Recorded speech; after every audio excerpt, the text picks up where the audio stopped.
Border एकता जिंदाबाद, जाट एकता जिंदाबाद, साडा हक साडा हक साडा हक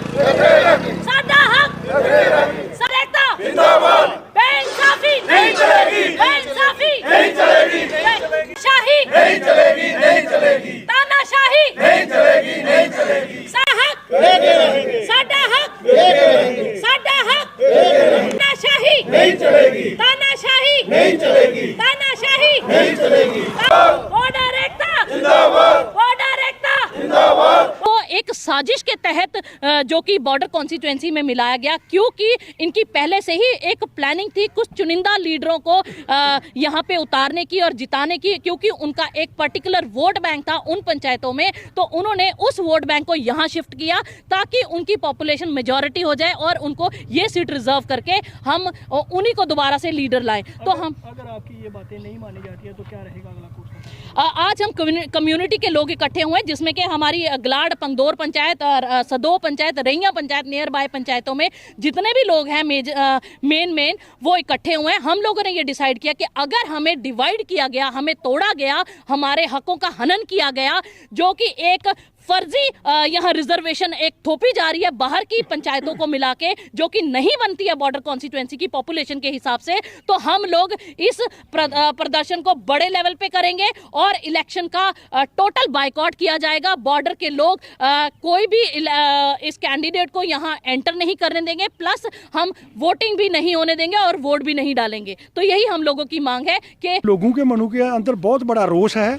पहले ये जो गवर्नमेंट ने हमारा स्टेट को तोड़ा है और इसको जूटी बनाया है, उस समय हमारे को बहुत उम्मीद थी कि हमारी स्टेट के लिए बहुत सारे काम होंगे। सेंट्रल गवर्नमेंट ने बोला था कि आपको रोज़गार मिलेंगे और आपका जो डेवलपमेंट के काम है वो होंगे, वो इस दौरान कोई नहीं हुए। और अभी एक और हमें आस उम्मीद थी कि अभी डिलिमिटेशन कमीशन है वो अपनी रिपोर्ट देगा और उसके अंदर हमारा जो ख्याल है पूरा रखा जाएगा। डिलिमिटेशन कमीशन ने जो रिपोर्ट दी है उसने और हमें बहुत ज़्यादा निराशा दी है। हमारे एक तो जो गांव है उनको दूसरी कॉन्स्टिट्यूंसी में मर्ज किया है, चलो कर दिया, कॉन्स्टिट्यूंसी एक नई बनाई है, लेकिन उसको फिर दोबारा एसटी कर दिया, रिजर्व कर दिया, दोबारा एससी रिजर्व कर दिया है। तो उसके लिए लोगों के मनों के अंदर बड़ा गुस्सा है। और बहुत देर से हमारा देश आज़ाद हुए 75 साल हो गए हैं, आज भी रिजर्वेशन जो है हम ये चाहते हैं कि इस रिजर्वेशन को बिल्कुल ख़त्म किया जाए ताकि सभी को चांस मिल सके। और ख़ासकर कठुआ से लेकर सुंदरबनी तक जितनी भी बॉर्डर की पंचायत कंस्टिट्यूंसी है सभी को फिर रिजर्व कर किया गया है। इसमें खासकर बहुत सी ऐसी हैं जो आज से 24 पंचायत कंस्टिट्यूंसी है सभी को फिर रिजर्व कर किया गया है। इसमें खासकर बहुत सी ऐसी हैं जो आज से 24-25 साल पहले से रिजर्व चल रही थी, आज फिर वो रिजर्व है। क्या दूसरे लोगों को कभी मौका नहीं मिलेगा? तीसरी बात यह है कि यहाँ पर लोगों की मेजॉरिटी थी, उसको सरकार ने तोड़ा है। हम सरकार के अपील करेंगे कि आप ऐसा करने से बाज आएँ, अदरवाइज हम वोट की चोट देंगे। इसमें मैं आपको बताना चाहता हूं कि सबसे पहले तो मैं सरकार का धन्यवाद करना चाहता हूं कि सरकार ने बड़ी देर से हमारी जो प्रॉब्लम थी वो सॉल्व हुई है। कि हम जो बॉर्डर के लोग थे हम बहुत ही सफ़र करते थे कि हमारे जो कॉन्स्टिट्यूएंसी थी सांबा की वो बहुत बड़ी कॉन्स्टिट्यूएंसी थी, परमंडल, सैनिक कॉलोनी और उस एरिया सुम्ब नड ये सारा एरिया उसमें आता था। तो अब जो कॉन्स्टिट्यूएंसी हमारी बनी है वो बहुत ही छोटी कॉन्स्टिट्यूएंसी है और जिसमें बॉर्डर के ही पर्टिकुलर बॉर्डर एरिया को ही लिया गया है। उस बेस पे हम सरकार का बहुत धन्यवाद करते हैं। लेकिन इसमें क्या हुआ है कि हमारे लोगों में जो रोष है वो ये है कि हमारी जो 2 पंचायतें थी, एक गलाड़ पंचायत और एक पंगदौर पंचायत, उन दोनों को बॉर्डर कंस्टिट्यूएंसी में नहीं डाला गया है। इस वजह से हमारे लोगों में रोष है। सो हम सरकार से ये अपील करते हैं और मैं भारतीय जनता पार्टी का डिस्ट्रिक्ट सांबा का मनियार्टी मोर्चा का जनरल सेक्रेटरी हूँ, उसके नाते भी हम सरकार को ये कहना चाहते हैं कि अगर इस पे विचार विमर्श किया जाए। जो डिलिमिटेशन कमीशन ने रिपोर्ट दी है, हालांकि अभी तक तो ऑफिशियली रिपोर्ट बाहर नहीं आई है, अभी तो उन्होंने सिर्फ एमपीज़ को बोला है कि वो जो भी ऑब्जेक्शन है या कोई एरिया ऐसा है जो छूट गया है तो वो करेंगे। हमें पूरी उम्मीद है। आज हम एमपी साहब से भी मिले हैं, उन्होंने भी हमें आश्वासन दिया है। उनसे आज दोपहर को हम 12:30 बजे मिले थे, उन्होंने बोला कि ये कुछ हुआ है गलत, कुछ कई बार क्या होता है कि कुछ एरिया को डालने के लिए, कुछ पॉपुलेशन का कुछ कॉन्स्टिट्यूएंसी बनाने के लिए कुछ ऐसे हार्ड एंड फास्ट डिसीजन लेने पड़ते हैं, उस वजह से ऐसा हुआ है।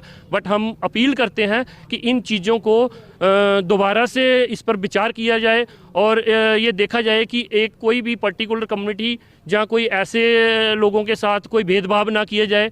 हम किसी भी पर्टिकुलर कम्युनिटी के ख़िलाफ़ नहीं हैं, सब मिल के हम रहते हैं। और इसमें ये नहीं है कि हम अकेले जाटों के साथ ऐसा भेदभाव हो रहा है, ऐसा नहीं है। जो कठुआ से लेके अखनूर तक, मेंढर तक जो हमारे दूसरी कम्युनिटी के लोग हैं वो भी इसमें सफ़र कर रहे हैं। तो हम किसी के खिलाफ नहीं है। हम ये चाहते हैं कि जो पंगदौर पंचायत और गलाड़ पंचायत है इसको रामगढ़ कंस्टिट्यूंसी में रखा जाए और जो हमारे जो मुद्दे हैं इन पर विचार विमर्श किया जाए। बहुत बहुत धन्यवाद।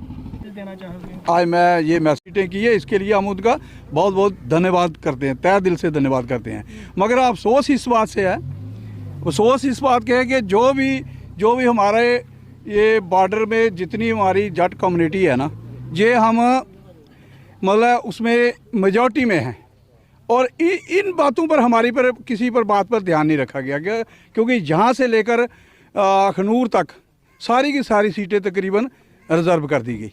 इस ये कहीं ना कहीं हमारी कमेटी में जो है इसका रोष है, इसके ऊपर सरकार को ध्यान देना चाहिए और जो डिनोमिनेशन कमीशन है उसको भी इसके ऊपर ध्यान देना चाहिए, क्योंकि ये लोग जो हैं इनके मन में रोष है और रोष कहीं जो वोटों में जाकर नुकसान ना करे। तो इसलिए इसके ऊपर पूरा ध्यान देना चाहिए और गहराई से इसके ऊपर सोच विचार करके इनको जो है आगे का फैसला लेना चाहिए। मैं इतना कहते हुए यही मैं ज़्यादा नहीं बोलूँगा, मगर इतना ज़रूर कहूँगा हम उसके लिए भी धन्यवाद करते हैं जो इन्होंने सीटें दी है। मगर एक दूसरा नंबर हमारी गलाड़ पंचायत और पंगदौर पंचायत, इसको जो है सांबा के साथ जोड़ दिया गया, जबकि ये बॉर्डर की पंचायत है, बिल्कुल जीरो लाइन की पंचायत है। और हम ये चाहते हैं, सारे के सारे ये लोग चाहते हैं कि ये जो है अगर रामगढ़ कंजोसी बढ़ रही है जो इसको साथ ही इसको रखा जाए, इसको जो है अलग नहीं किया जाए, क्योंकि ये जो है यही इलाका इसके साथ सटा हुआ है। बस मैं